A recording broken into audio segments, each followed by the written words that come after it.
What is going on, guys? Thank you so much for joining us right here on Outside the Brand. This is your AEW Dynamite Fight for the Fallen post show for July 27th, 2022. I'm your host, Phil, and of course, this is Outside the Brand. Thank you so much for joining us on your Wednesday nights, wherever you may be. Well, we had a great show tonight.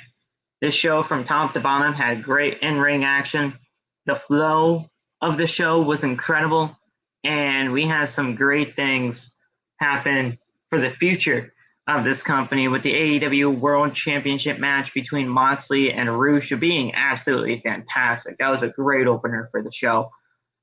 We had the FTW Championship not defended not once but twice, and we have a new FTW World Champion in Hooky. Yep. There we go. Let's not forget that incredible main event between Daniel Garcia and Bryan Danielson. The finish might not have been everybody's favorite, but that was a great one nonetheless. It tore the house down. And, having it being Bryan's comeback match, I thought that was going to be the main event. But overall, what did you think of the show? I thought they did pretty well tonight, and they actually, for what they did, even though this was a random women's match for the women's title, they didn't do that bad. They gave them some time. Yeah, the show wasn't bad at all. The ending freaking blew me, but everything else was cool. Everything else was I really don't have anything to say I didn't like. I don't think. I jumped out of my seat when Hook won. That was the best part. And I was very happy to see Danielson, but that just ended very weirdly, and I hated that freaking ending. That Daniel Garcia person is not my favorite wrestler, so seeing him win like that was just stupid to me. But yeah, I saw Jack Swagger, you know what I'm saying, or Jake Hagar. I like that guy. Jake Hagar. I'm not calling him Jake Hagar. I think it's Jack Swagger. I'm not calling him that. But yeah. Huge. It's a very confusing type of finish for sure. I understood why they did it, but when you have Bryan Danielson come back from the injury that he had, which was a concussion, you have him come back and you have him win. But I understood why they did it. You have Danielson, who's obviously on his comeback, and then you have Garcia, who is an incredible pro wrestler. I think he's absolutely incredible in the ring. It's just that it's just whether you like him or whether you don't. Now, I thought the show was incredible. Daniel Garcia and Bryan Danielson, like I said, they tore the house down. But that Bryan finish with him passing out instead of tapping out, he passed out because of the blood loss and everything like that, and because of the head injury that he sustained earlier on in the match. It got Daniel over in a superhero wise because he obviously ruined Bryan's comeback. But to me, when I was just trying to think it over, and I was on live while doing this, so I was trying to think things over with the people that I was live with. People were saying that it at least kept Bryan looking strong because he didn't tap out, he passed out.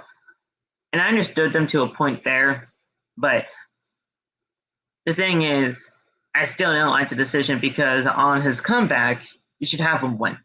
And if you were going to have him lose,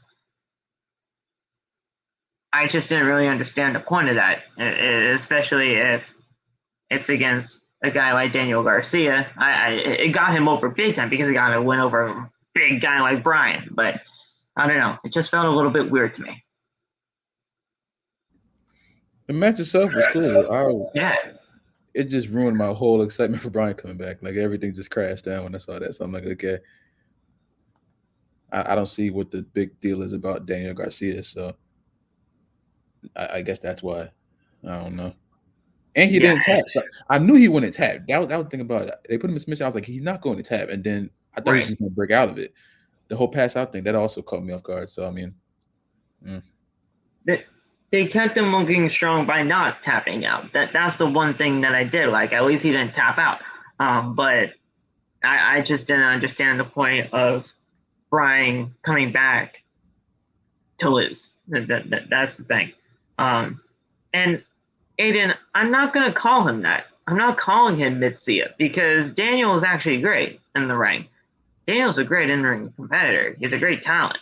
It's just that, I mean, you can look at the Ring of Honor show that just happened. He had a great match with Wheeler. So he's not really mid at all to me. It's just that they put him in a spot to where, yeah, sure, he's going to get super over as a heel by beating Bryan. But it just didn't make sense. You have to have Bryan. You had to have had Bryan win his comeback. I understand if Bryan wanted to put somebody over on his comeback, that's one thing, but we don't know that for sure. So it's just weird. His character being mid, at least I kind of see where you're coming from there. I mean, he doesn't really have one, but yeah. No one can explain what Daniel Garcia's character is. No, you're right there. The in-ring skills are fantastic of the kid. Like, he is fantastic at what he does. It's just that, like Aiden, like you are saying, a lot of people really don't know who Garcia really is. Now, another talking point that I kind of want to talk about real quick was that FTW Championship segment, man. The FTW Championship got put over tonight, man. Yeah. That was fantastic.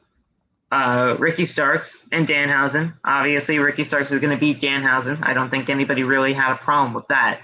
But then, I've been calling it for weeks, Locke. Mm-hmm. Hook being the FTW champion is what's best for not only the championship, but for Hook right now. That was fantastic. Absolutely great.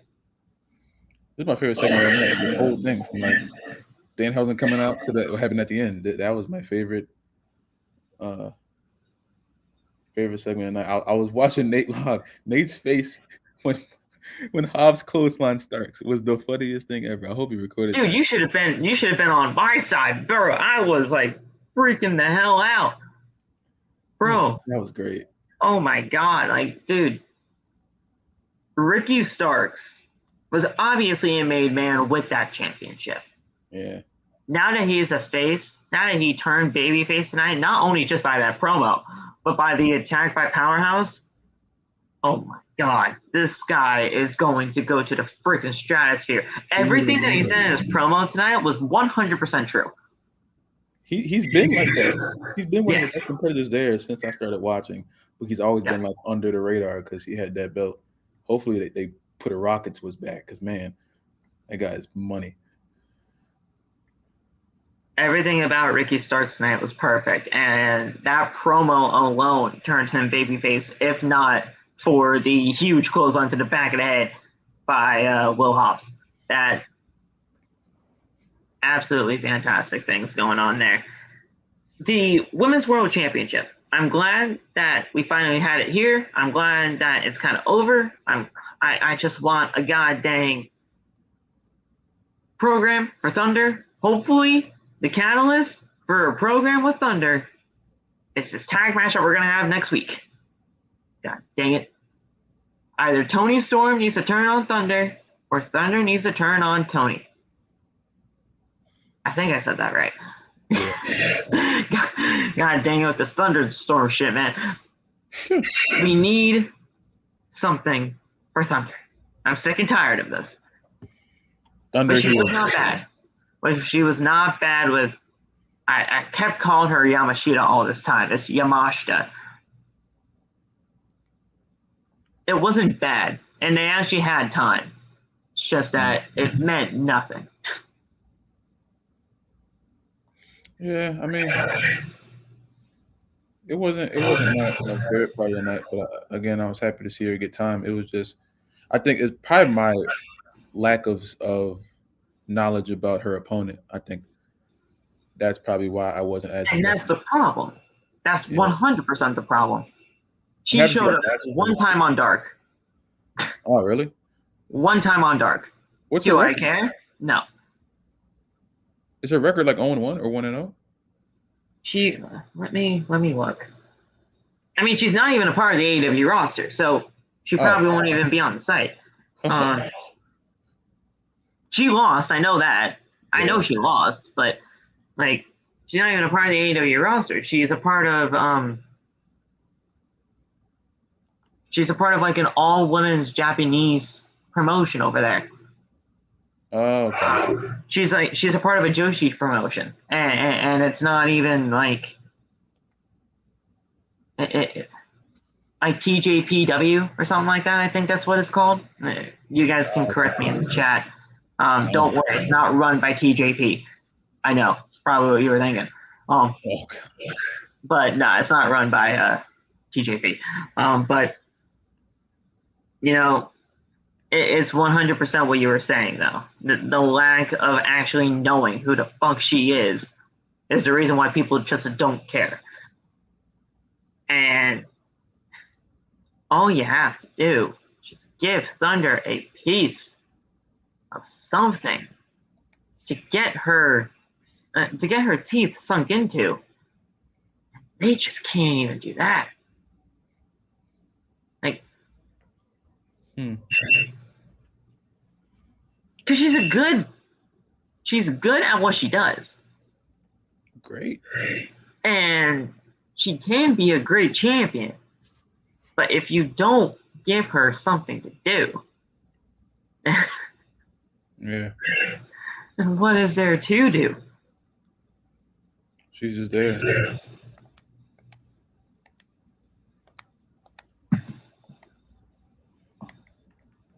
That interim world championship match, bro, perfect opener. That was cool too. I did like that.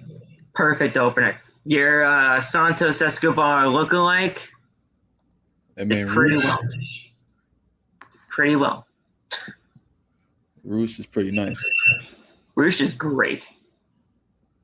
And we saw that at Ring of Honor, Death Before Dishonor. I'm gonna tell you what I hated though. After that match ended, that whole Mox promo was one of the most weirdest things to me, because it was like he was trying his hardest to throw as many shots as he could at Roman Reigns. And I love a good Roman Reigns shot, but God, I don't like when they oversaturate their promos with that. Yeah. It doesn't do anything for anybody, because I know Mox is more than just talking about Roman Reigns. Because if you read the whole promo back, all he was saying was referring to the Universal Championship. He didn't say the word Universal, but he was always referring to it and kept differentiating the sports entertainment. I understand the whole thing with the Jericho. He's the sports entertainment bullshit. He's a two-time world champion. Yeah. That whole promo was just, I'm going to just throw as many shots as I can at WWE, and I think that's corny. He's above that, to me. Yeah. Yeah, no, 100%. I agree with that. But I see where you're coming from with that, but the whole thing about the sports entertainers, that's what the JAS are about. So that's probably the only reason why he had that in there. I understood that. That was the one part, but everything else was just like, come on, bro. Yeah.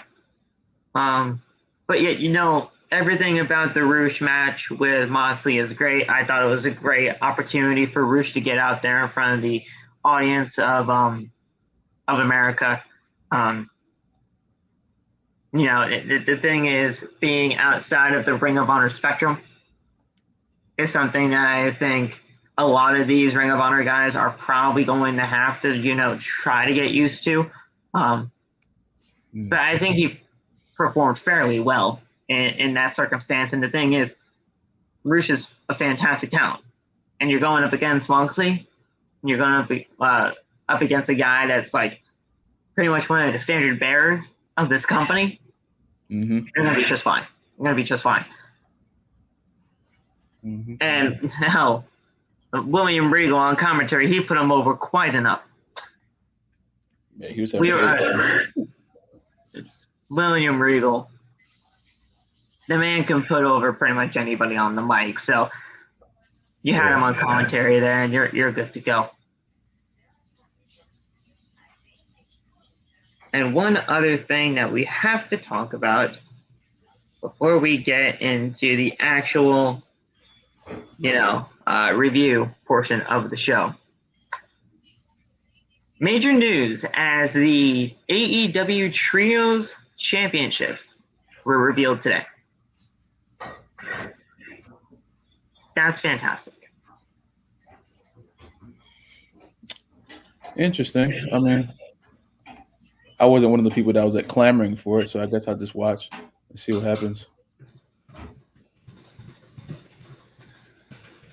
This is a great thing for a multitude of reasons. Guys, we know that there are a ton of trios in AEW. And guys, the Trios World Championship Tournament will start and it'll end at All Out September 4th. That is going to be fantastic. That's exactly what I wanted. And these championships look absolutely beautiful. I'm going to import a picture onto the screen right now so that you guys can take a look at it. We can just take a look at these championships together. This is the All Out announcement. Oh shoot, he left. But once he gets back, we're going to reveal you these championships. And yeah, this is going to be an absolute blast to just, take all in, because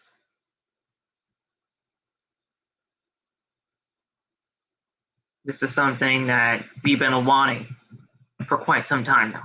So let me get these pictures up there. We are good to go. Yes. Okay, so he'll be back. I think he'll be back. That'll be listen. The Trios Championships mean that Kenny Omega is coming back in the foreseeable future. We know this. But Kenny Omega being back, that's not only going to be a good thing for AEW, but that's going to be a good thing for this division.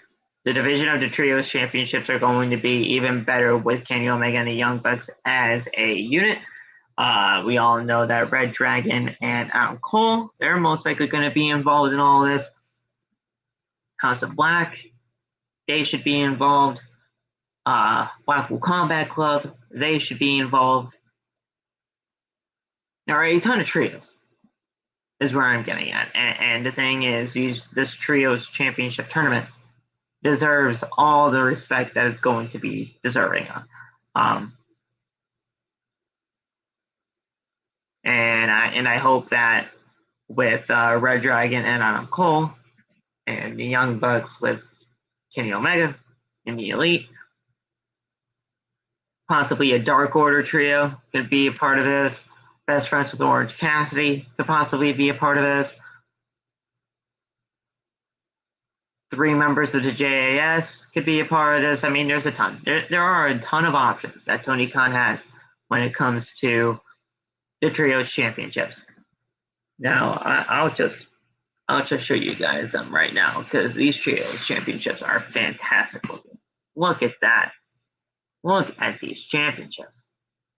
These championships look absolutely beautiful. We have whoever makes these AEW championships, whoever makes the titles, they do a fantastic job. They do a fantastic job.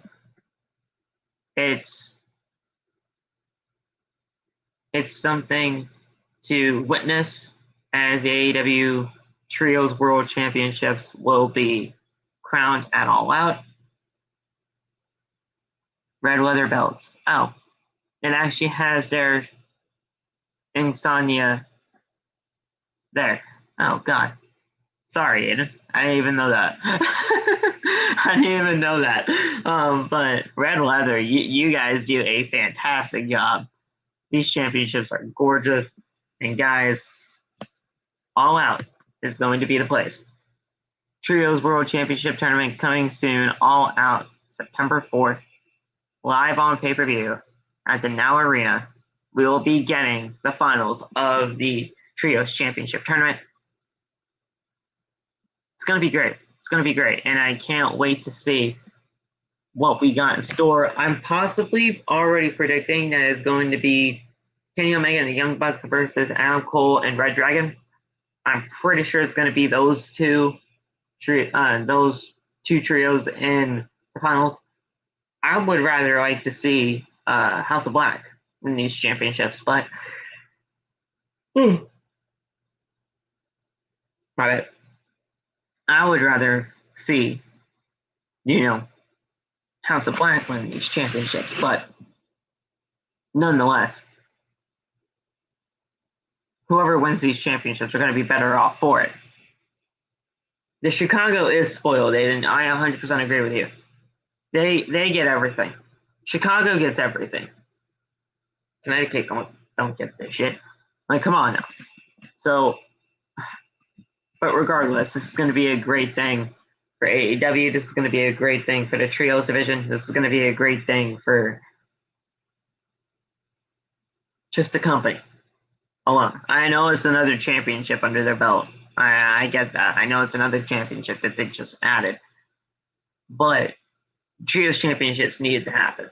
And I'm glad that it did. I'm glad that they actually added those championships. And we're going to be good for it. It's going to be good. It's going to be good. And I can't wait to see where they go from here on out. I want to see this tournament bracket. I want to see what happens with it. I want to see how many trios are going to be a part of this. And yeah, man. So we're gonna get started. Sorry about that. Let me just look at something up real quick before we get started. I kind of want to just look things up real quick.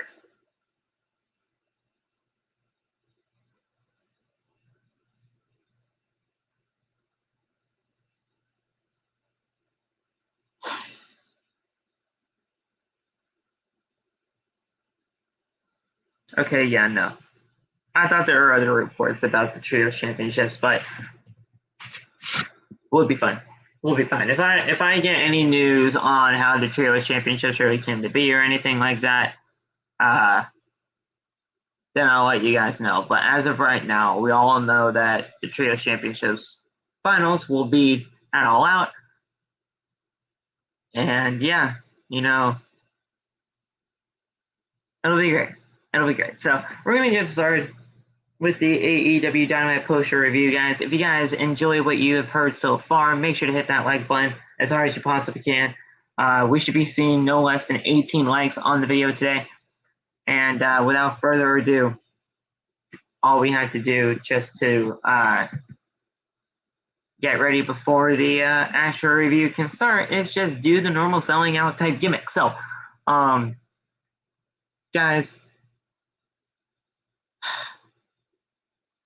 we'll talk about everything on the show tonight that happened and much more. But guys, I want you guys to hit that subscribe button down below. Turn on the bell for all notifications. That way you never miss when we go live.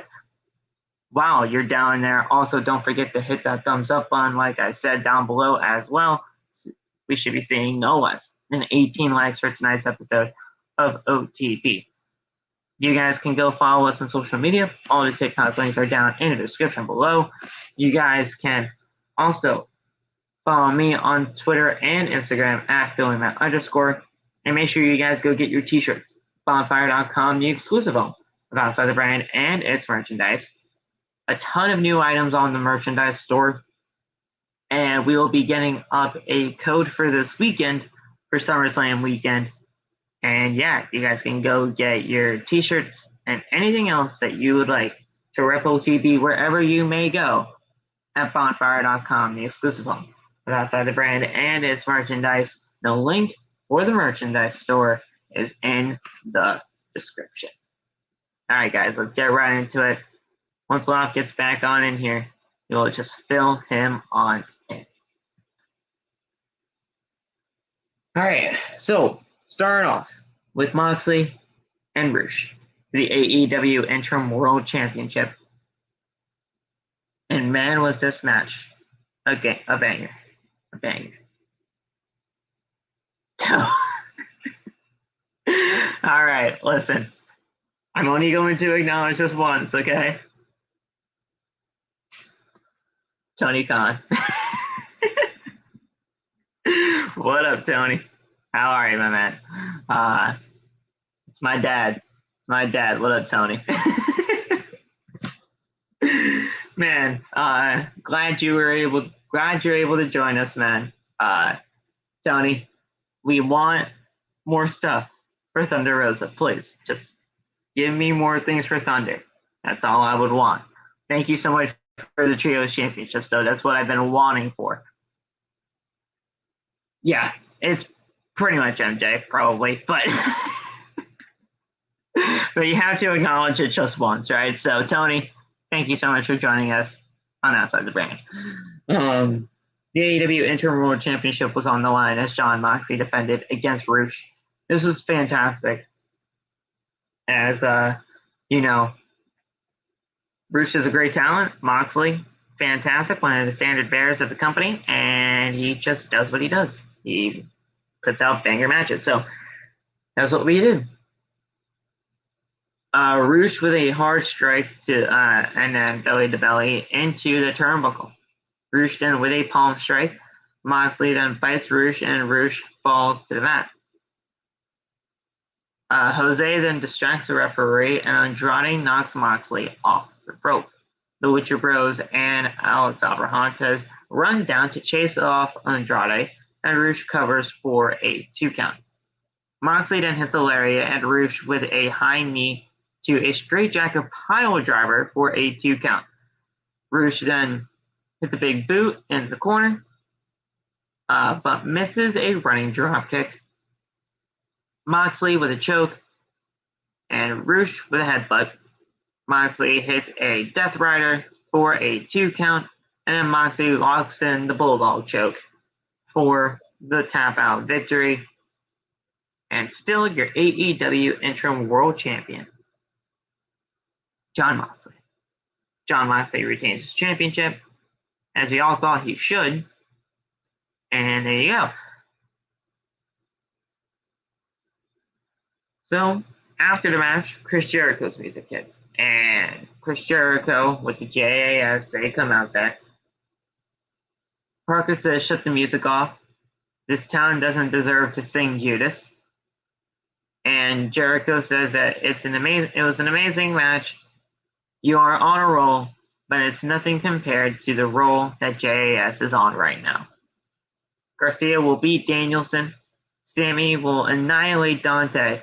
And Anna Jay says that she is looking for an opportunity. She is now the new member of the JAS. Anna then says that she is the sexiest, the toughest, and will choke anyone out.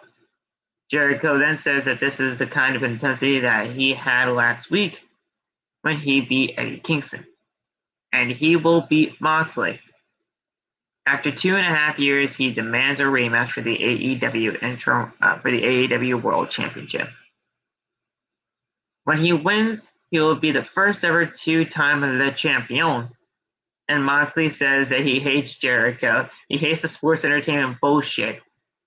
He is a 2-time world champion. He used to look up to Jericho. In his own way, he may be the GOAT, but this is pathetic. This is the AEW World Championship, the championship. Leave the trash home. All the people that carry his bags, he doesn't want the wizard or the champion. He wants the guy that he used to watch on VHS tapes, the guy in the Super J Cup, and he wants the Lionheart.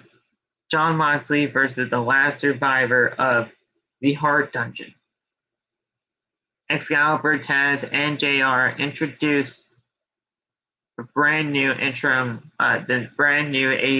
World Trios Championships, and they announced that a tournament will be crowning the first champions.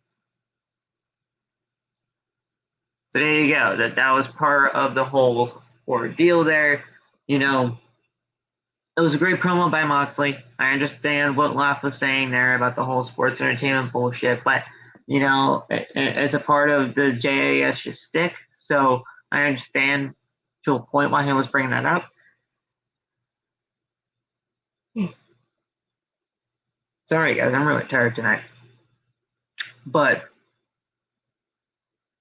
I understood why he was bringing that up, but I understand why Lop was saying that stuff too, right? So it's a mixed kind of bag type of situation there, but you do what you do in order to try to get things over, and that's exactly what they were doing there. So those championships are beautiful, Aiden, 100% beautiful. I think these championships are going to actually mean something now that they are existing. And the thing is, these trios championships are going to be making trios matches a lot more meaningful. It's going to make them a lot more meaningful, a lot more intriguing, and we'll see where things go from there. So, there we go. Tony Schiavone is with Dante Martin backstage. Martin says that he knows Ty will be at ringside because Sammy can't do it on his own, so he'll bring somebody in his corner, and that is Sky Blue. Now, I know, why the hell Sky Blue is out here? I get that, right? I get that. But Sky Blue and Dante Martin are an actual couple. They are. If you didn't know that, they are an actual couple. So, couple and couple kind of crime there. So, yeah, Dante, but Sky, Ty, Sammy, makes sense. So, there you go. But then we had the FTW Championship segment where the FTW Championship was on the line as Ricky Starks defended against Danhausen. Danhausen mocks Starks' poses, and Starks hits a big boot. Starks then hits his own pose, and Danhausen hits a pump kick, and then Northern Lights suplex for a very close 2 count. Starks then with an enziguri, Danhausen throws him in the corner and gets a roll up for a 2 count, but Starks hits a spear for the win. 1, 2, 3. And there you go. And yeah, Aiden, Dante Martin and Sky Blue are a couple. So yeah, that's the only reason why that happened. I know because of a live that I was a part of on TikTok. I was asking people, why the heck is Sky Blue out there with Dante? I found out today that they're a couple. So yeah. But Ricky Starks successfully defended his FTW championship in the first match they had tonight. But then he grabbed the mic, and now it's your first mistake. So he grabs the mic, and Danhausen isn't absolute. He still has a little left in the tank, so he wants to introduce another challenge. For real this time. Hook's music then hits, and Hook strolls on out there and circles the ring. He gets in, and we have a match. It is the FTW Championship on the line as Ricky Starks defends against Hook. So Hook goes for the face. Hook goes face to face with Starks, and Hook with some body shots, a headbutt in the corner, and Hook with a pump handle suplex. Starks in with right hands, then a backdrop suplex, and Hook flips out of it into a hip toss. Starks then with a spear. Hook escapes Rochambeau and gives him the red rum, and Starks taps out. And new FTW champion, Hook. Send Hook live in the chat right now. Hook is the FTW champion. Guys, I've been calling it for weeks. I've been calling it for weeks saying that Hook should be FTW champion. And what happened tonight? Phil Stradamus strikes again. Hook being the FTW champion is what's best right now. Hook being the FTW champion made sense. Hook being the FTW champion is great. He does not need a TNT championship. He did not need a world championship, obviously, because he's not even ready for that. Obviously, the All Atlantic Championship, that's something completely different. You're not going to put him in a tag team, even though they're kind of trying to do this Hookhausen thing. But the FTW Championship just made sense. It made sense because now he can realign himself with his father.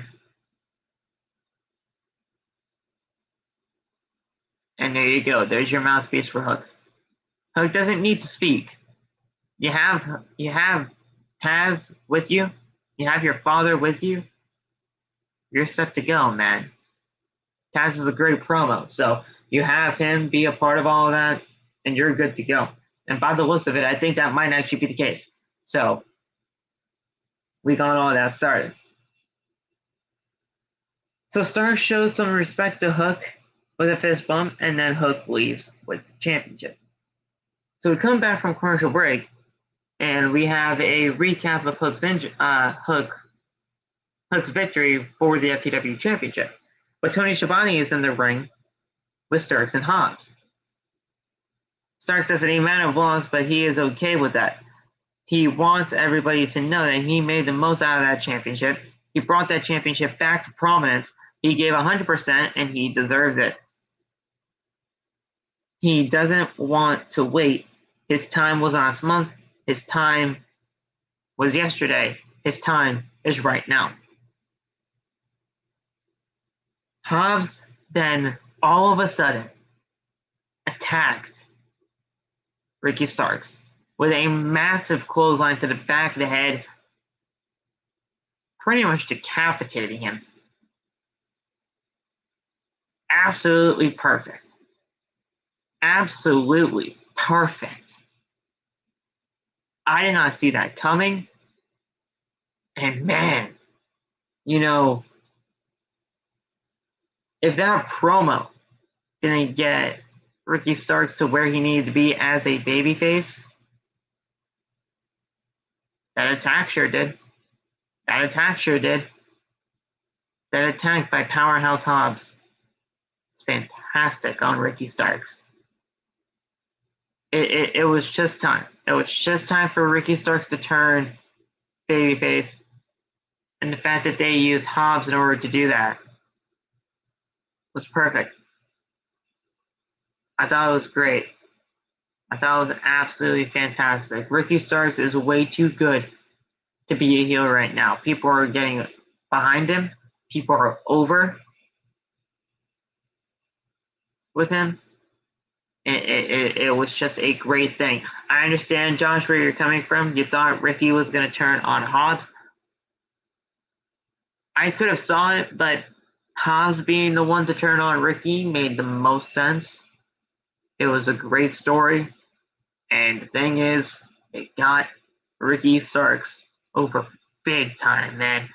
And the thing is, I've always been a fan of Ricky. I've always been a fan of Ricky Starks. Ricky Starks has been my guy for like one of the future stars and the future one of the future pieces of this company.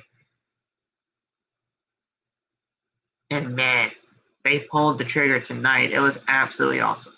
Absolutely awesome. And the thing is, I freaking know that they were going to be setting this kid up for the future, and they're going to be setting this kid up perfectly fine. Powerhouse too. Powerhouse is always going to be great because he's got the great body of work, he's got the great build, and everything in between. But man, that heel turn by Powerhouse and that made that Ricky Starks babyface turn was so perfectly done. What up, Flop? You're back. Yo. Bro. That Starks babyface turn, I should say, was so perfectly done. That was a brilliant promo by him. I didn't know what he was about to do. I figured something about to happen. I thought he was about to turn against Hobbs, but Hobbs hit him completely out of nowhere, and they did that perfectly. I didn't expect that at all. So I'm really excited for Ricky Starks too, because the crowd was like really on his side, which I wasn't really expecting. But Yeah. I'm really interested to see where this goes because he definitely deserves to be higher in the card, and hopefully this means he starts getting a little more respect. You know what I'm saying? And here's the thing, I've been calling Hook being the FTW champion for weeks now, but the thing is, the only reason why I've been calling for Hook to be the FTW champion is because A, it made sense because obviously Hook's father, Taz, made that championship what it was. And two, Ricky Starks is too good for that FTW championship. Yeah. He's just too good for it. He doesn't need that title anymore. He's right. Everything that he said in his promo tonight was right. He got that championship over to prominence. He got that championship to where it needed to be. He did everything with it. He did everything that he could with it. He didn't defend it that much, but that's because a championship like this doesn't need to be defended. Yeah. He got that championship over for what it was supposed to be over for him for. It got the crowd behind him, super behind him. Because they knew with the work rate that Ricky Starks possesses that he was just going to get that over. He did everything that he could. Give it to Hook, see what he can do with it, possibly have Taz back with his son again so that he can have a mouthpiece, and see where that goes. Now Ricky Starks being on his own, being a babyface, you can have him be that type of superstar that we all know that he can be. All the pieces of the puzzle came together, and it showed beautifully tonight. Yeah, it made everything go really well, and I'm really excited for the future of Ricky. But as far as Hook, oh my god, I was screaming that was. I wanted him to beat him in like 15 seconds, but the match wasn't even that long anyway. No, that was great. The crowd reacted great. I like the last week. Last week I saw when they made the announcement of Danhausen being the open challenge acceptance for Ricky Starks in the FTW title. I knew right then and there that this was a setup for Hook. Yeah. I knew right then and there it was a setup for Hook. And the thing is, because obviously Hookhausen is a thing. But with him winning the FTW championship now, I highly doubt that they're going to continue this Hookhausen thing. You don't think so? Or if they do, I mean,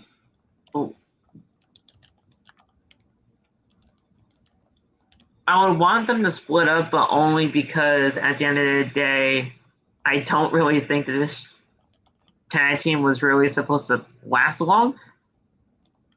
Okay. I think it was supposed to do things for Hook. I think it was supposed to do wonders for Danhausen because obviously the charisma that they both possess at such an early age. It wasn't supposed to last long. It did what it needed to do. It got Hook. It got Danhausen over enough as it was, and they can split off into the sunset, still be friends, whatever, but Hook's the FTW champion now. You got to focus on that. You got to focus on him being back with his father, hopefully. We don't know if he's back with his dad yet. I'm just assuming that he will be, considering Taz made the championship like all the way back in the 90s. So I'm hoping that he'd be with his father and that they can continue to just split ways. Obviously still have some kind of interactions because they were a thing for so long. But you got to separate these two. You got to focus on Hook being the FTW champion right now. You can't just put him back in the tag team. Yeah.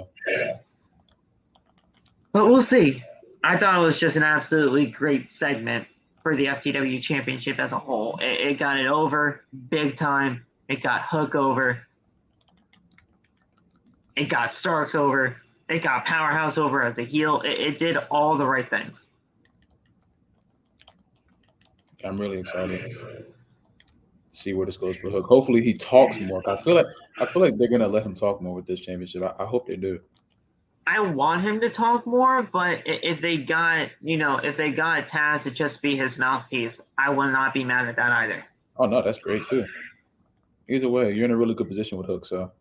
Because I don't think Hook really needs to talk all that much. Obviously, he can have some sentences here and there because obviously he's had some sentences here and there, or other than just eating chips.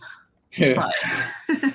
But Taz has obviously just been a great promo, and if you have somebody like that on your side, I mean, who else would you rather not have on your side than your own father?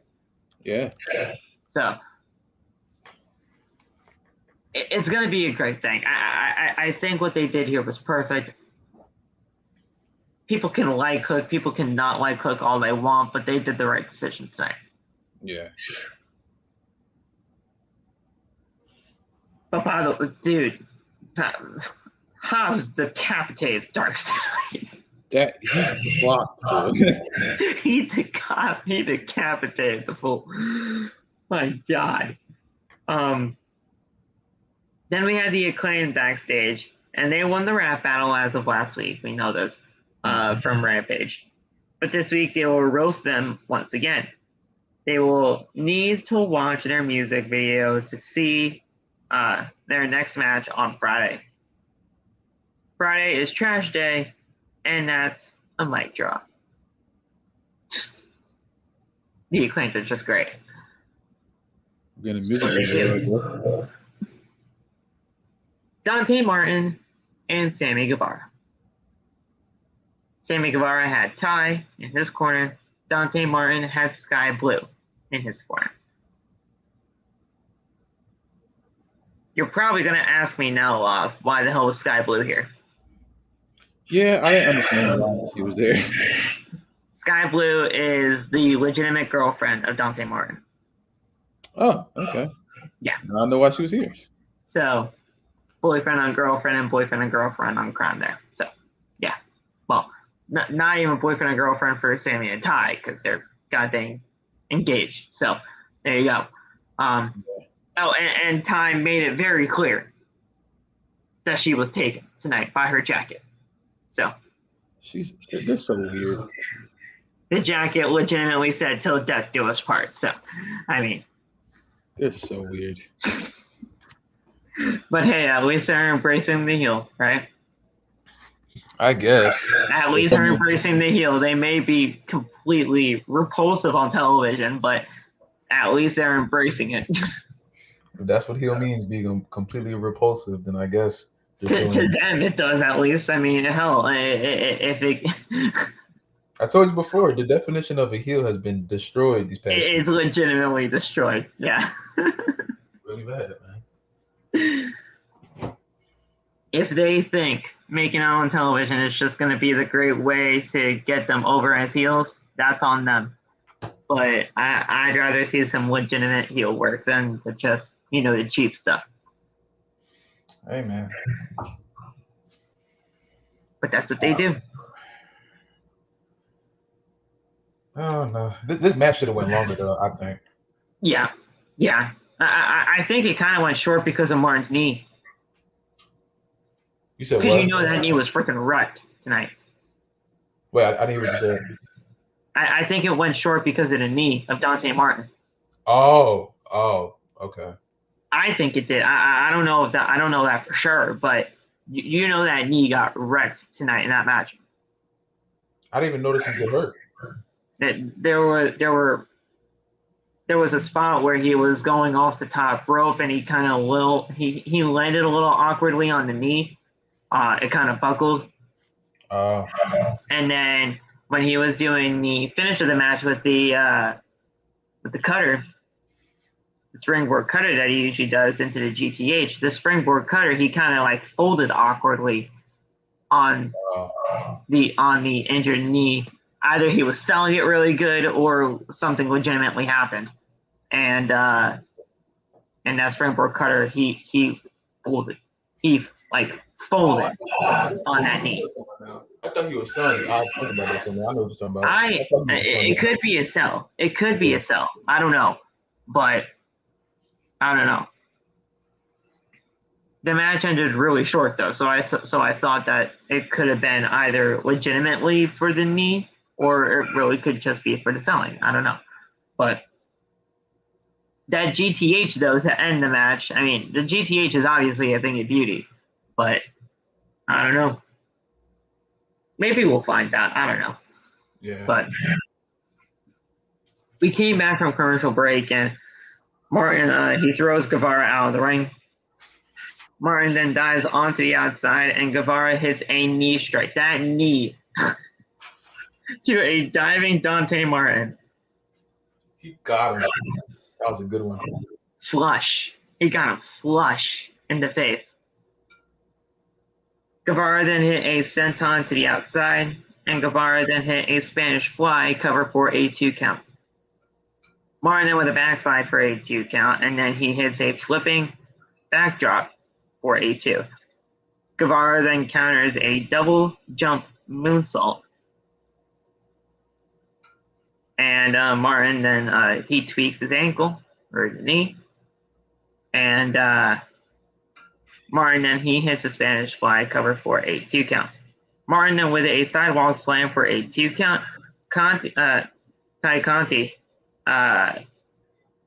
she shouts at Martin, but Sammy hits a springboard cutter from the distraction by Ty, and a GTH for the win. 1, 2, 3, and Sammy Guevara picks up the W there. The match is kind of just random, but you know, it was a good one for what it was. I mean, like you said, it wasn't lasting that long, but yeah, it did its job. It was cool. It did its job. I saw freaking Dante do the Kurt Angle spot off the stage. That was ridiculous. Yeah. That was a beautiful flip. Yeah, that was great. So then they made out as usual after the match, and they attack after the bell. Guevara then goes to the top, but Sky Blue stands there in the way, and Conti pushes her and goes face to face, and Anna Jay runs down, and Conti and Jay they attack Blue.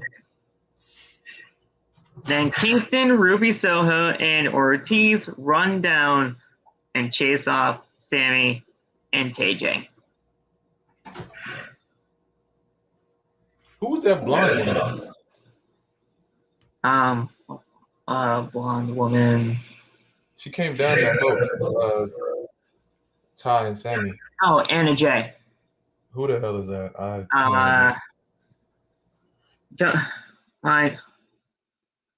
I'm trying to figure out a way that I can tell you. Last week, remember you watched last week's episode, right? Mm-hmm.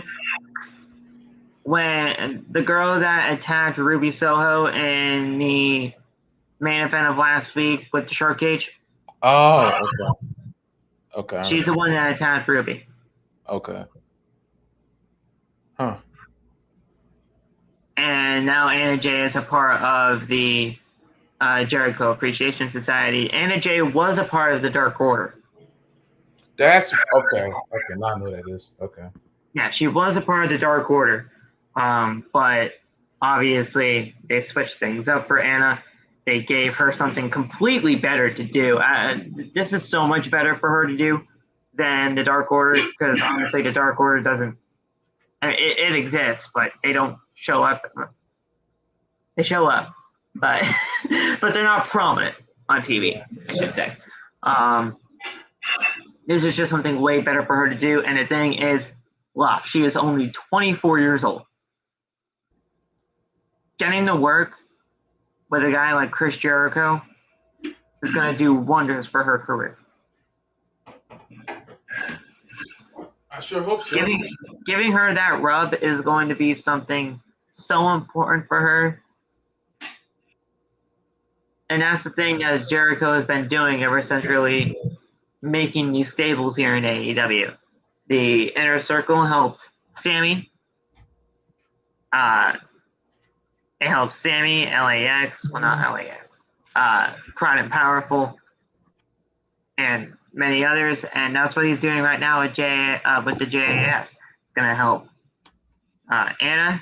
It's obviously helping 2.0 out from NXT. It's helping them out. Sammy and Jake are already made guys, so that's going to be great for them. Mm-hmm. Anna Jay getting that rub from Jericho is going to be a big thing. And the fact that she's only 24 is only going to be better for her. Yeah. So then after a commercial break, Sanjay Dutt and Jay Lethal are backstage with our boy Satnam Singh. Big tall man. He's here. They say that they have unfinished business with the best friends. Best friends then walk in and say that, listen, don't talk about us when we're standing right here in our bright dancing shirts. Okay? They imply that Dutt can't wrestle anymore. But Dutt then gets angry and accepts a challenge for a trios match on Rampage. Sanjay Dutt is going to be wrestling on Rampage. That's interesting. They're trying to go like full TNA on me. I'm interested. I mean, you definitely see Sanjay Dutt before, right? Back in TNA, yeah. Okay. It didn't matter where. I just wanted to know if you've seen him wrestle. It's going to be interesting because we really don't see Sanjay Dutt all that often. He's mainly the managerial role now for Jay. But it should be cool seeing Sanjay back in a ring again. So that's cool. I don't know. Just something different for Rampage. That's all. We'll see how it goes. I mean, I kind of have a feeling that the best friends in Orange Cassidy are losing this, but probably. But we'll see. Imagine just Satnam though being the one to win it all. That would be great. The biggest one there. He should be the one, right? But we then have Tony Schiavone in the ring to introduce Jungle Boy. There he is. It's the boy of the jungle. Shout out to Matt Hardy there. That's exactly how he would probably announce him. The boy of the jungle. Boy of the jungle. Jungle Boy then walks out with Luchasaurus with him. And I didn't like that. Why not? I didn't like that. Why the hell is Luchasaurus just randomly back with Jungle Boy just like that, just like nothing even happened? I thought they settled all their beef last week. I mean, they did, but there's a reason why he's still wearing all black to me. Like, why is he still wearing all black if he's just back with Jungle Boy? Do you think they're going to keep that business going there? There's something there, man. There's something there. I can't see him just wearing all black with Jungle Boy and not having... and him being a babyface. There's something there. Or at least there has to be, in my sense. I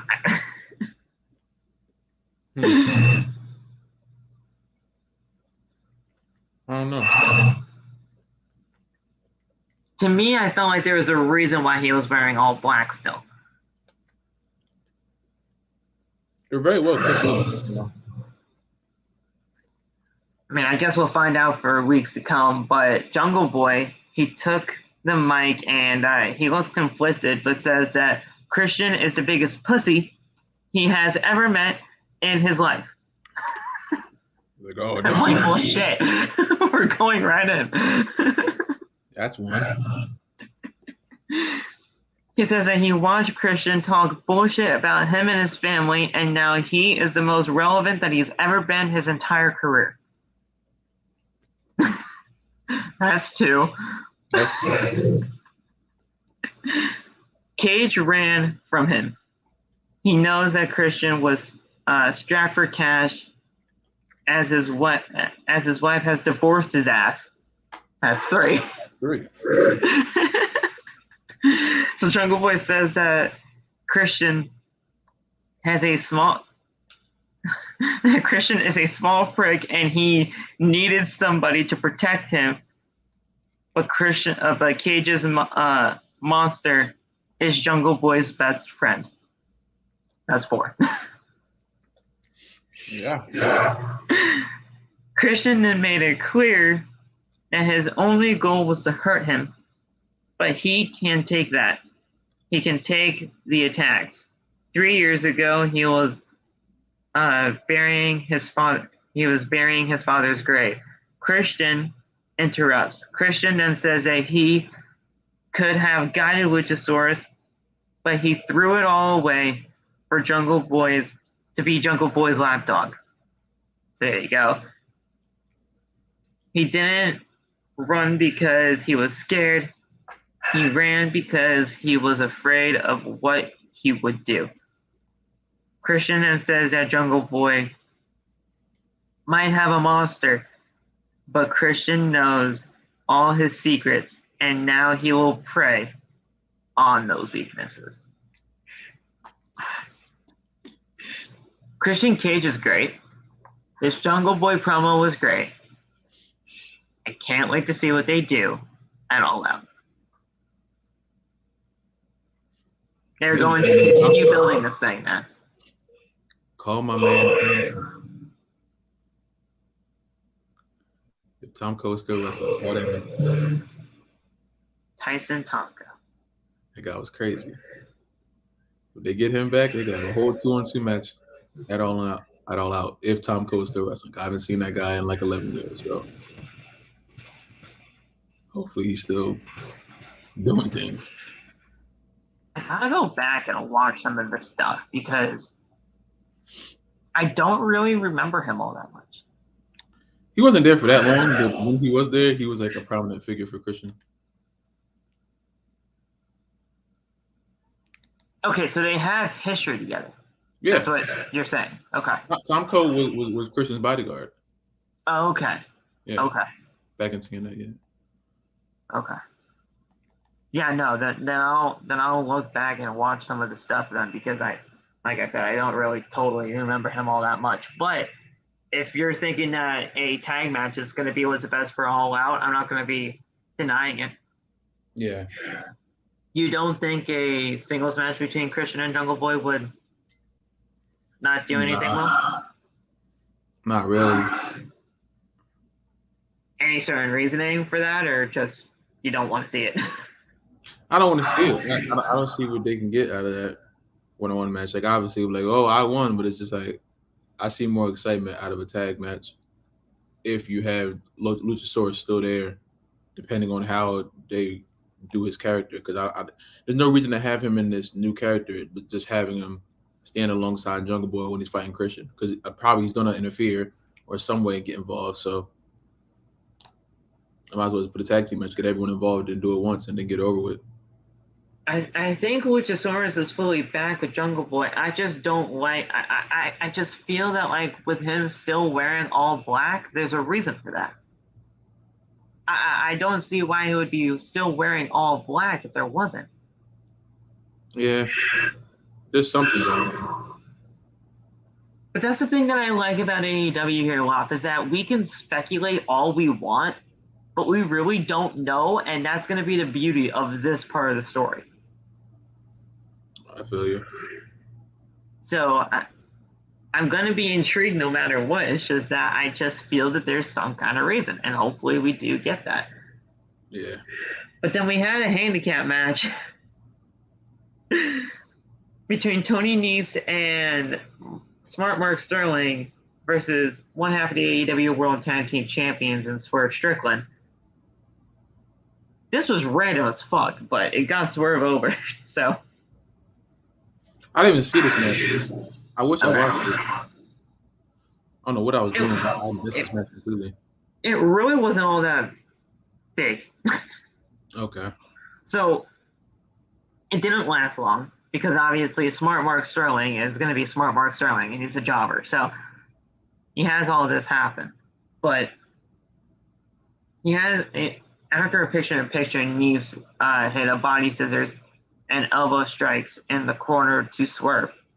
But he hits a pump kick and Sterling accidentally tags himself in. Because he got pushed into a corner lock and his hand touched the shoulder of Nice, which still technically counts as a tag. So he tags himself in accidentally and Swerve then with a right hand to Nice, like the one that who the fuck was that rapper? That no-name rapper? Oh, Kevin Gates. Yeah. He did a right hand just like Kevin Gates did, and it fucking knocked Tony Nese out. Like it rocked him, just like Gates did. And then Swerve drops Nese on the ropes. Sterling then grabs Swerve's hair, but Nese took advantage.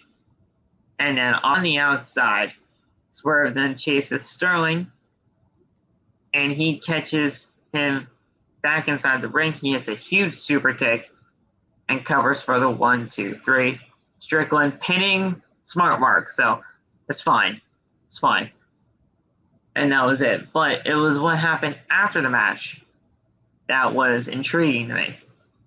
Because we have a new person in AEW here, Lyle. Who is that? From Ring of Honor, so it's not like he totally new debut. Mm-hmm. But Josh Woods. I have no idea. I'll show you him very soon. Okay. Keith Lee he was just laying down flat backstage. He was seen being beaten down backstage by Josh Woods. He was standing over him, a former Ring of Honor talent. And Swerve sees it on screen, and Nese attacks him from behind and grabs one half of his tag team championships. Josh Woods, Tony Nese, apparently they've been building this thing on Dark Loft, so okay. If you don't watch Dark, you don't see this. Yeah. I don't watch Dark either, so I didn't see this. Okay. But yeah, Josh Woods being here, he's a former Ring of Honor Pure champion. So he's obviously very credible for what he is. And the man is a great talent. I've seen his work before. I want to show you him. Let me see if I can get a picture of him. Because the only reason why I'm showing you a picture of him because I don't think you actually saw this. Yeah.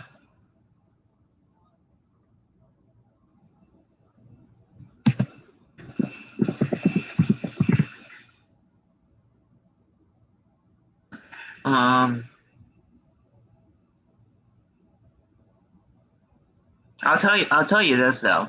He's an intense young guy. He is. Like, he is intense. The man looks like, you know what he looks like? He doesn't even look like a real professional wrestler. He looks like somebody that should just go in, like, the octagon. He's built like that. Let me see. This is a perfect picture for him, actually. So I'm going to import this into StreamYard and show you him here. He just looks like he can just go into the octagon and just actually thrive.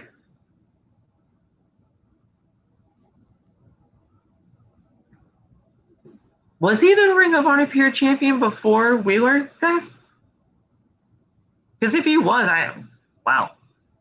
Apparently. I don't remember that then. But yeah, this is him.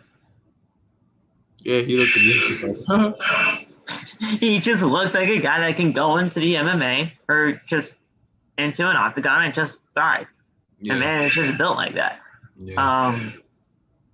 But yeah, he was. Okay. So Wheeler Yuta beat Josh Woods for the championship. That was Supercard of Honor. Oh shit, yeah. Yeah, laugh. If you watched Supercard of Honor, you would have seen this guy. Oh, I didn't watch that. Oh, okay. Well, no wonder. But yeah, I know I did a review on it though. I most likely did. Um, but yeah, Josh Woods, he's great. We'll see where things go from here. I don't know why though. He's just randomly paired up with Tony Nese, but if it works, it'll work, and I'll see where it goes. It's not going to be like a totally huge angle here on AEW, but Josh Woods is here. I'll be fine with that.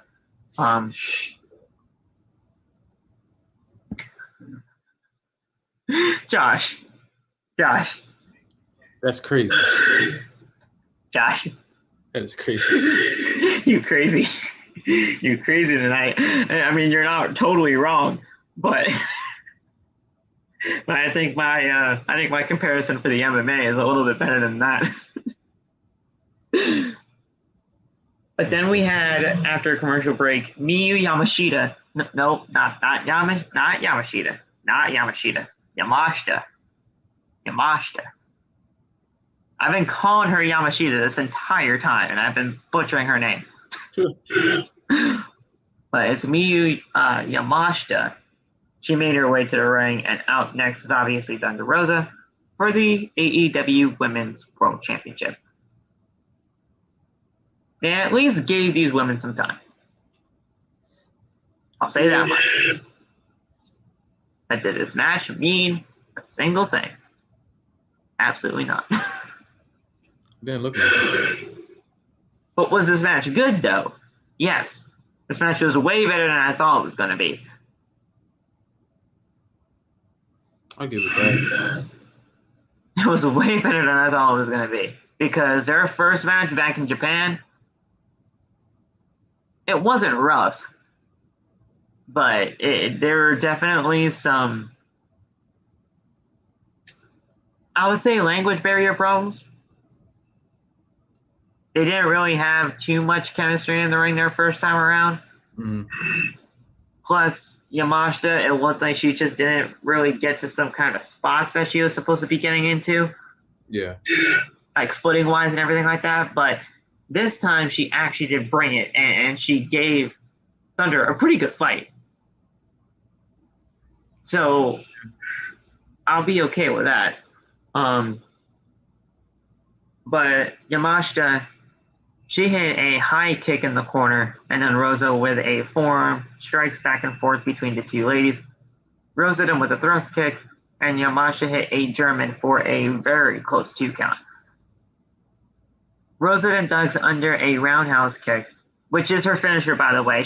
A roundhouse kick is Yamashita's finisher.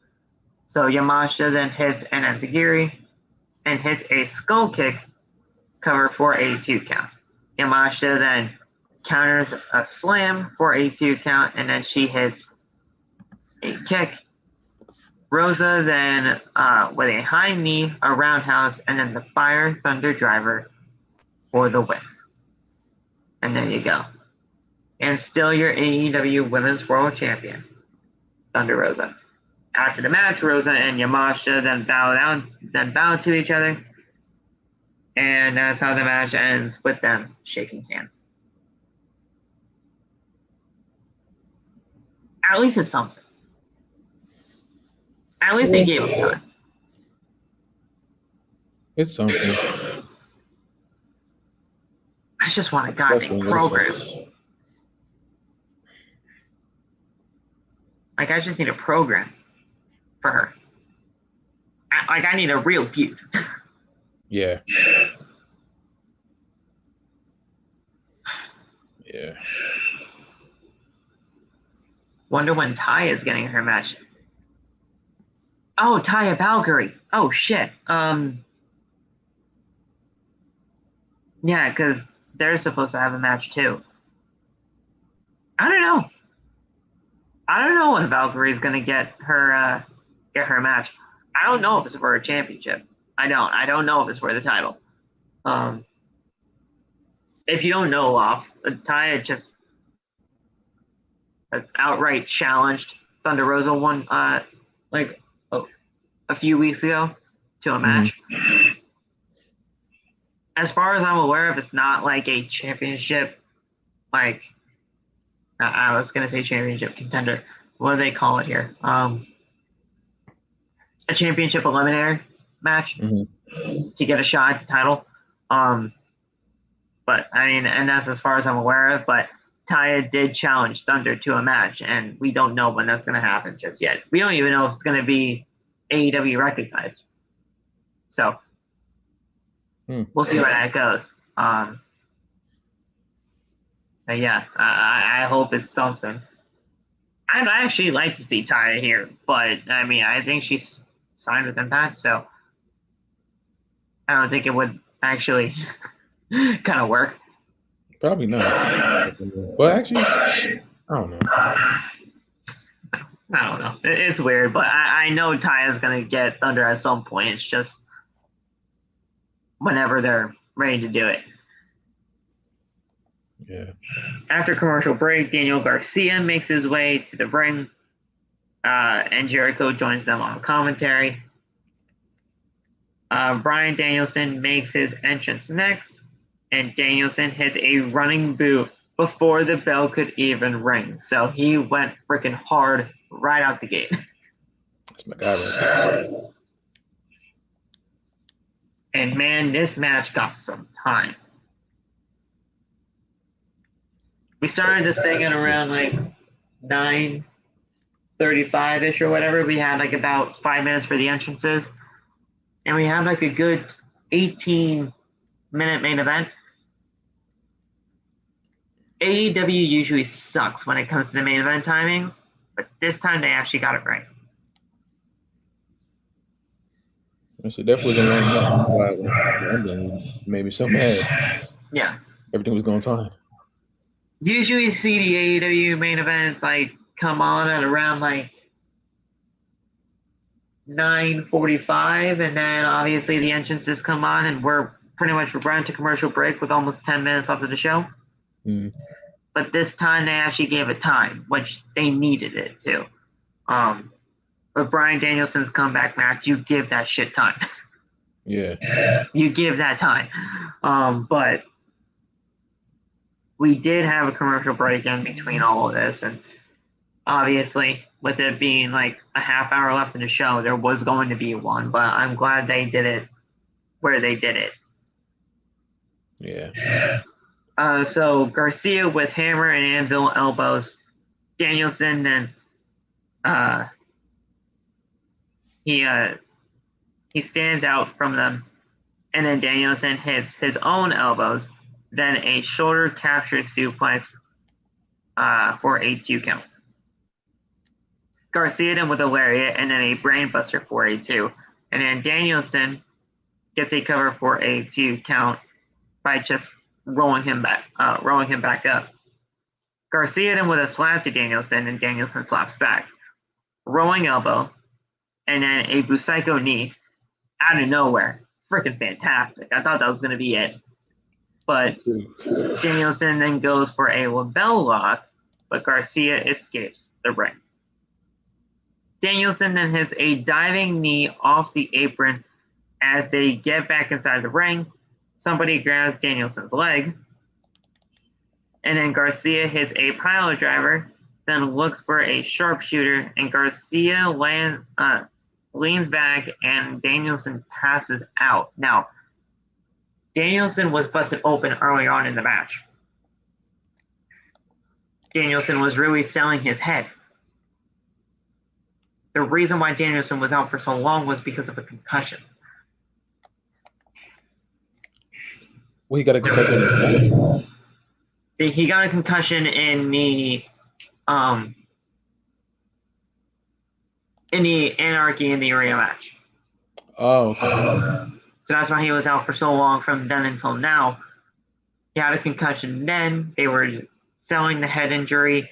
They obviously, when Daniel Garcia pulled back the floor mats and everything and DDT'd him on his head on the concrete, obviously Doc Samson was there. They were doing the whole thing. They were building it all up.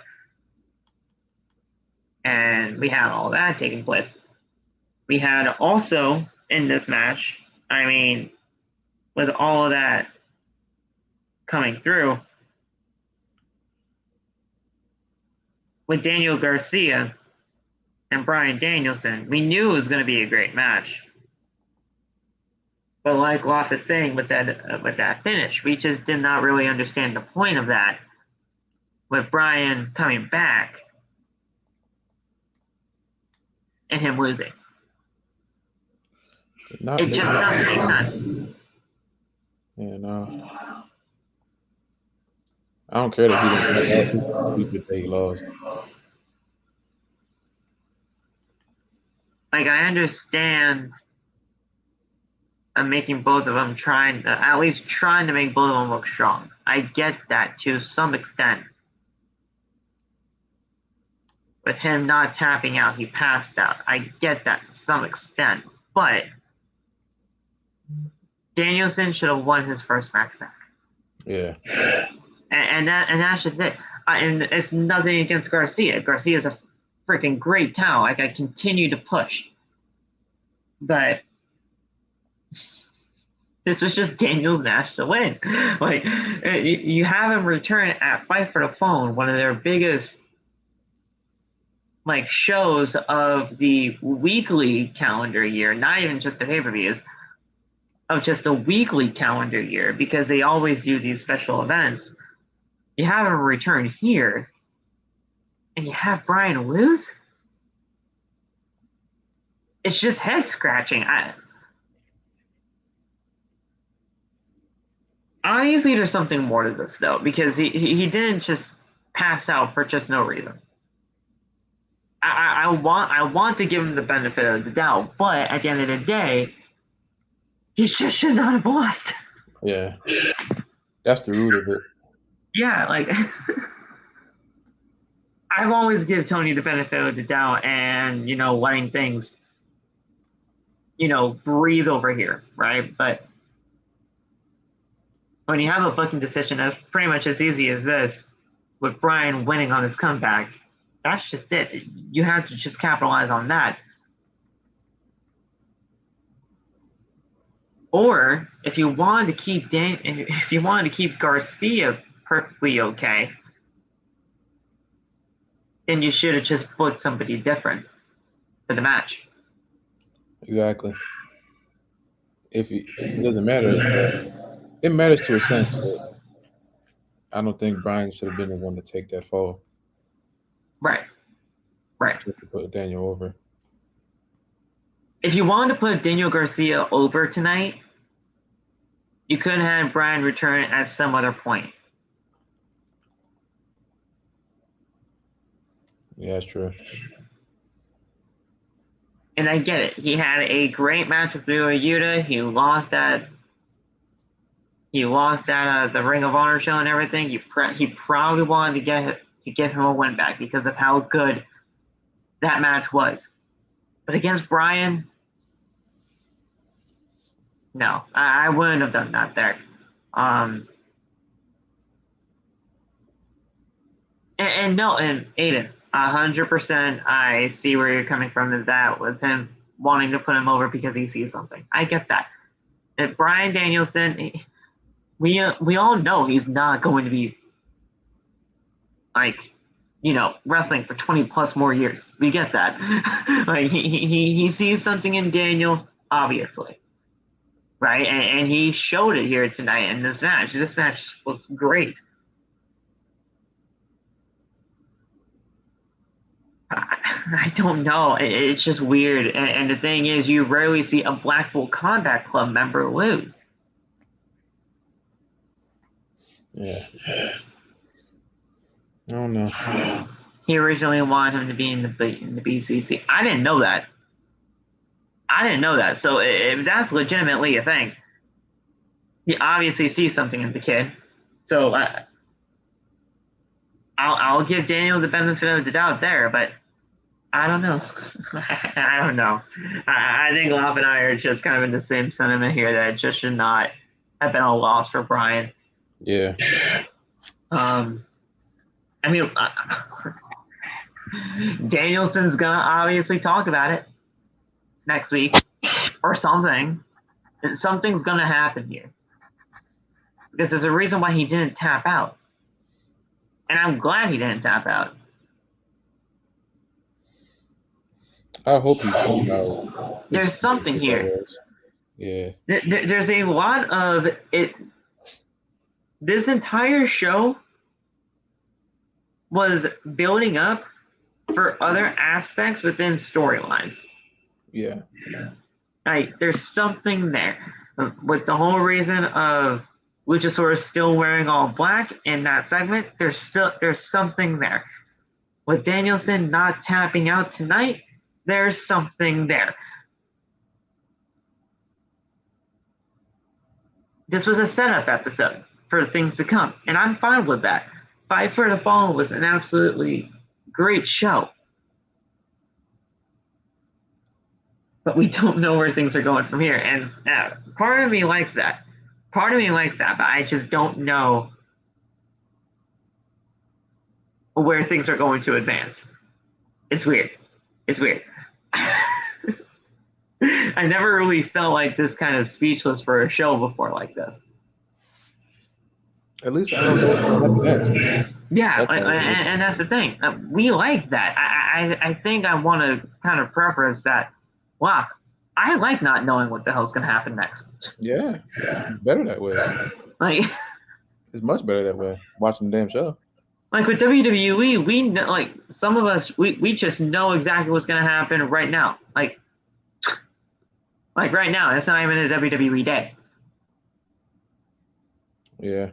But like with AEW, you have something here to where we don't know what's going to happen, and it's going to keep us intrigued.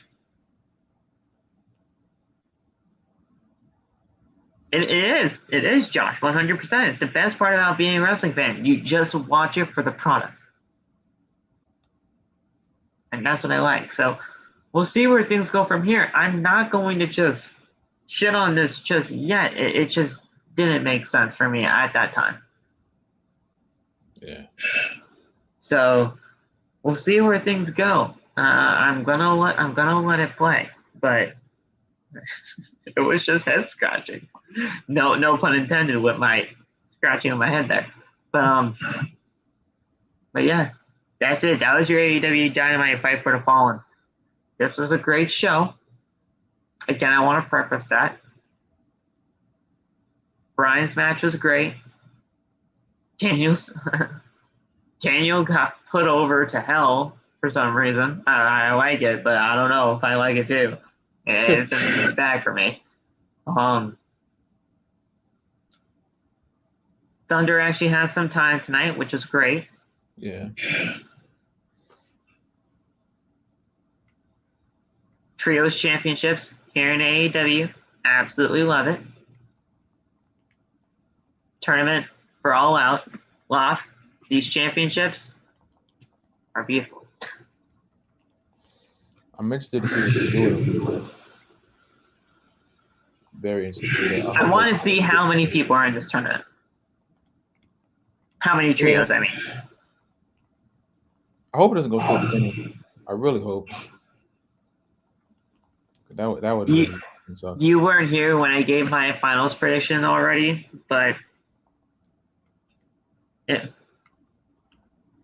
okay, I'll say it again. I honestly think it's going to be between Adam Cole and Red Dragon versus Kenny and Young Bucks. I don't want that, dude. I don't. I would rather see House of Black win this thing. I would. I think House of Black would be first. I think they would be perfect first trios champions. But there's a reason why Tony Khan waited for Kenny Omega. There's just a reason. And I don't like that. I don't. Not good at all, man. Meltzer reported what? That the titles were going to be a thing? Of course.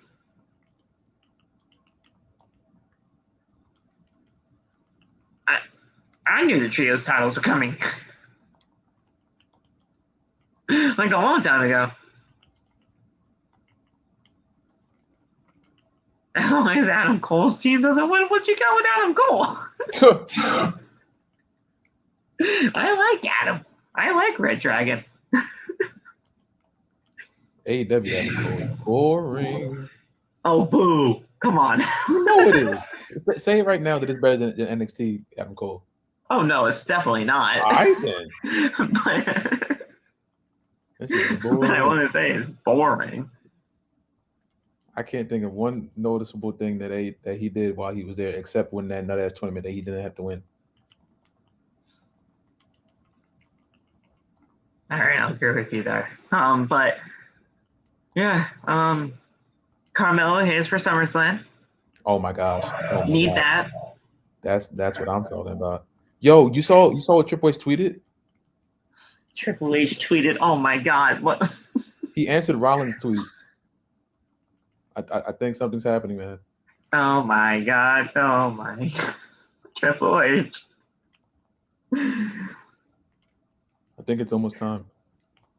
He has the NXT banner as his thing now for Twitter. Oh God.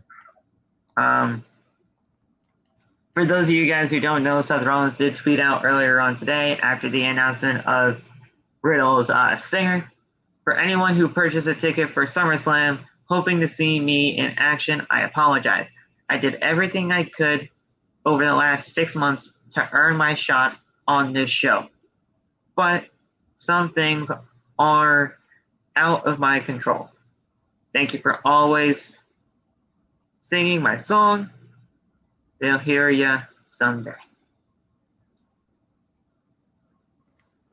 Triple H then tweets out, I hear you.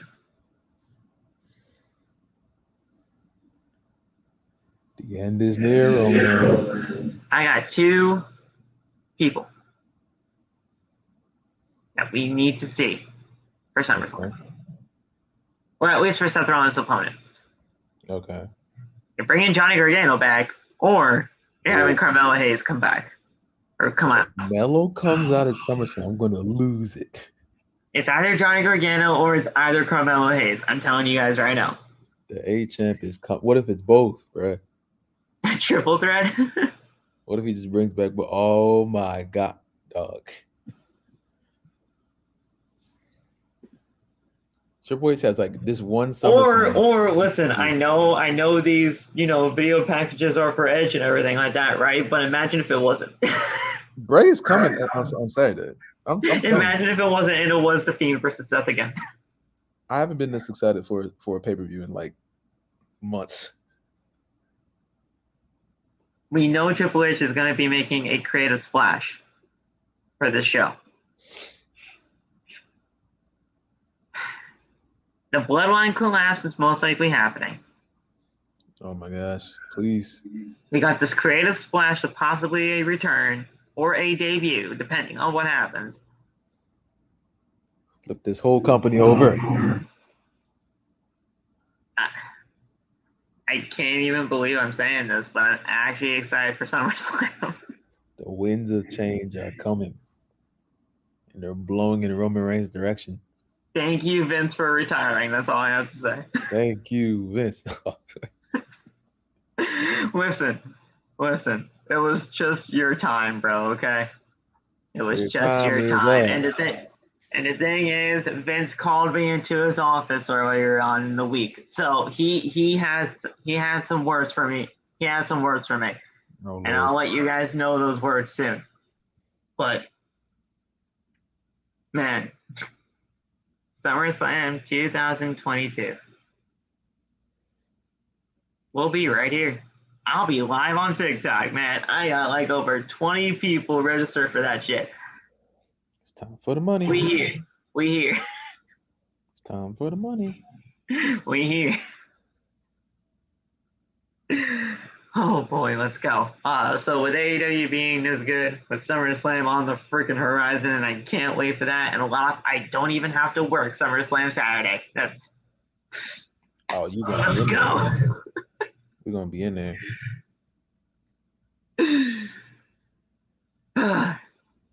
Man, this is gonna be great, guys. Can't wait for it. Friday. What the fuck is gonna happen on Friday? We don't know. This is Triple H's first Friday Night SmackDown. Hopefully, Dude, you see some improvement. Something, please. Monday Night Raw, you fucking killed it, dude. You fucking killed it, game. Okay. It wasn't too big of changes, but we saw some change.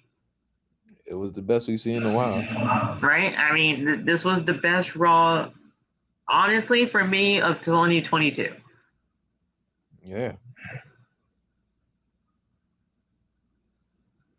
SmackDown. You got your time slot, right? You want it to be 2 hours.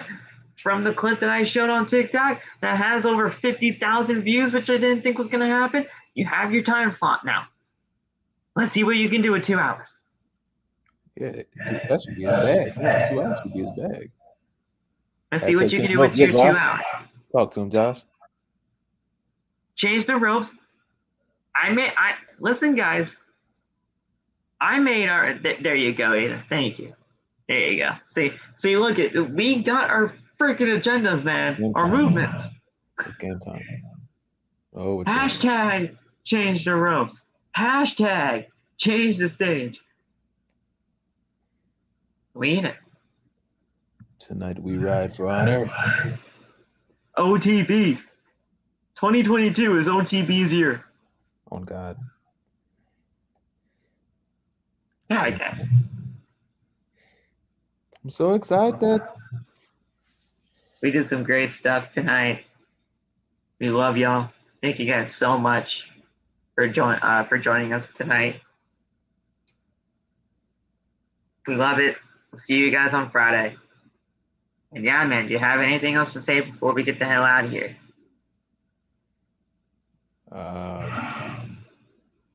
WrestleMania is in Philadelphia. Yeah. Oh, we definitely should talk about that real quick. And it's game time. We're trying. Guys, we're trying for Philadelphia. I usually today I like damn near dox myself. I never really tell people where I'm from unless it just comes out in conversation. I don't like telling people where I'm from. Right. That is where I'm at the moment. I probably won't be around 2024, but I will be back because I promise you I'm not missing that. I'm trying to get everyone in the podcast to go. I got mad people on TikTok that they're apparently going. This is going to be freaking insane. This is the first one we've gotten since like WrestleMania 15, I think it was. 10 or 15, one of those. I'm so freaking excited, bro. I'm going to try to go to Raw, SmackDown, Stand and Deliver. I'm going to both nights of WrestleMania. That's if I don't do anything else. And I looked at the packages. The packages are probably the most expensive thing I've ever seen in my life. You can get there's like a package, it's like the elite package or something like that. You can have like dinner with a WWE superstar, and I was like, what is this? It was like $20,000. I was like, what? That's a mortgage. Who's paying? It was WrestleMania 15, by the way. 15. Bro? If y'all have $10,000 to go have a freaking dinner with Bianca Belair, let me know. I don't. I'm gonna just make it. I'm gonna be in there at the top. But as long as I'm in there, I don't even care if I have to go to just one night of WrestleMania. Okay, like just being there for the experience. They come in two. So if you buy one, you buy the other one. Oh, okay, cool. Yeah, all right. Well, regardless, at least $800 I'm gonna have saved. At least, and it starts there. So I got to go up from there. You know what I'm saying? No, I did my story today. I'm like, right, I did my TikTok story. I showed the picture of WrestleMania coming to Philadelphia. I'm like, well, listen. Looks like I'm saving up for Philadelphia. So if you want to help your boy buy a cup of coffee, Cash App in the bio. Listen, guys, you don't have to. I said that in my story as well. You guys are never obligated. I don't want your money unless you are just really giving it to me and you're just really that generous. I said if you just want to help your boy buy a cup of coffee, there it is. I'm probably not. It's not going to happen. Nobody's going to send me anything, and they shouldn't. But I will be saving some shit up. As soon as I'm done with Grand Slam, it's a wrap. I'm saving. Aiden, stop. That's what I need you to do. I He did her when he came. She put it on her story. I was like, "Oh, is she gonna be there?" My heart stopped for a few seconds. Bro. Carmelo, he tweeted out too. Philly. Yeah, bro. Bro. I can't wait. Oh, I've been waiting for this time for so long. I never thought it would come. I just never thought they would come here, and now it's happening. Oh my goodness. And then I tweeted back at him. And then I tweeted back at him saying, "Phil and Philly, sign me up." Bro, I'm making a separate bank account. I'm calling it WrestleMania, and I'm just putting money in there and not touching it because oh my gosh, it's game time. It's freaking game time, bro. I really want to do this. Fuck Extreme Rules at this point. Oh yeah, Fuck Extreme Rules. Yeah, we were thinking about trying to go to Extreme Rules. I'm not going to Extreme Rules anymore. No, I might not. I won't even get a chance to boo Roman Reigns at Extreme Rules because he probably is not going to be there. So no, WrestleMania time. No. Listen, after Grand Slam, it's saving time. It's saving time. They got that. I'm not going no place. I'm in the crib. I ain't buying food. I'm just sitting here waiting for April 6th. After Grand Slam, it's time. It's time to save up that shit. Or John, if you're off. And you know what I'm saying? And I should never say that word again. Say it more. It'll be more natural if you say it more. I'm just saying I should never say that because I'm freaking white as a ghost. And people are going to be like, Phil, don't. Bro, everyone says that here, bro. Phil, don't say that. Everyone says that here, bro. I just want to say that shit in public on TikTok, and then I'll be fine. Oh, man. That's funny. Even though now everybody here that's pretty much subscribed to us on TikTok will be like, oh, hey, Phil said John. God. See that morning. But yeah, we're saving up. That's what's happening. And if OTB comes to Philly, there's going to be a meet and greet. So that's a figgity fact. Oh boy, it's great. It's 20 minutes. Oh wait a second, is that another picture? Oh my God, that's another picture of Triple H and the SummerSlam tryouts. Wow. Oh my God, there's change a-coming. There is change a-coming.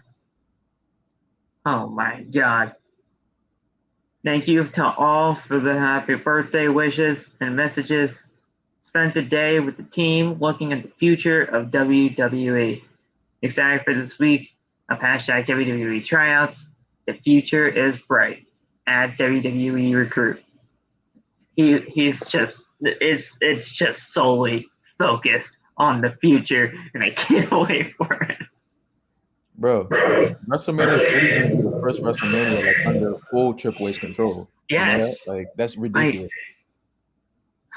Like obviously the one on WrestleMania 39 is I was gonna say maybe even some of it being WrestleMania 39. Yeah. Oh my gosh. Good things are happening. Listen, it's not that I never appreciated what Triple H did in the earlier parts of the years of my watching of WWE. Okay? It's just that knowing what we know now and knowing that we've gotten to know the business a lot more than when we were kids, we just know that the future is right now, and the future just needs to be it's on the horizon, and it just needs to be shown.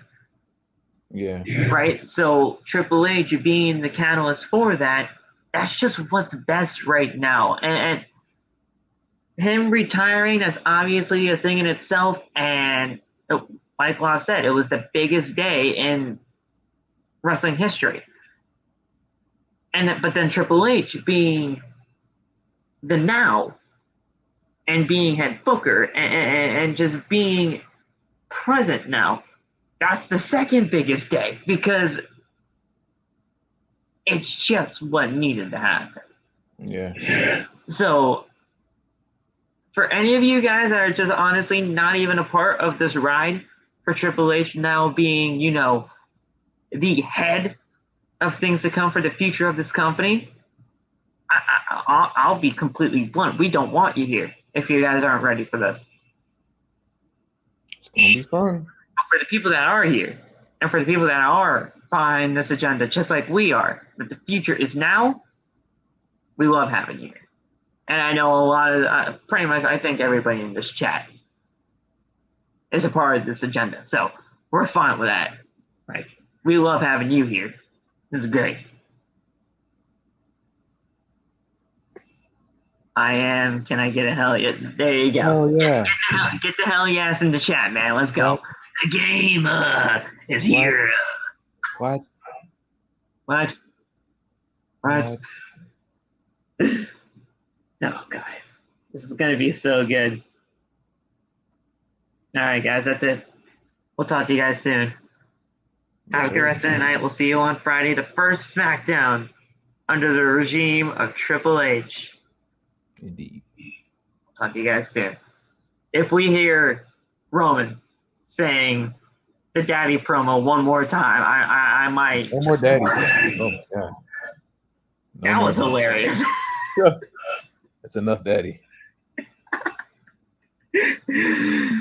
If Theory continues messing up, I'm gonna be his daddy. It's like, okay. Calm down. Get a little zero out of. Great stuff, guys. We'll talk to you guys soon. Like, comment, subscribe for more. Go get the merch, bonfire.com. The exclusive home of Outside the Brand and its merchandise. This weekend, guys, starting Friday. And you know what? Starting Friday, I'll make the promo for Friday. Throughout the entire weekend, promo for Jesus Christ. A promo for you guys for Outside the Brand and bonfire.com. There you go. There you go. SummerSlam promo coming soon this weekend for you guys at bonfire.com. The exclusive home of Outside the Brand and its merchandise. Indeed. See you guys soon. Have a good rest of the night, and we'll talk to you on Friday. Peace.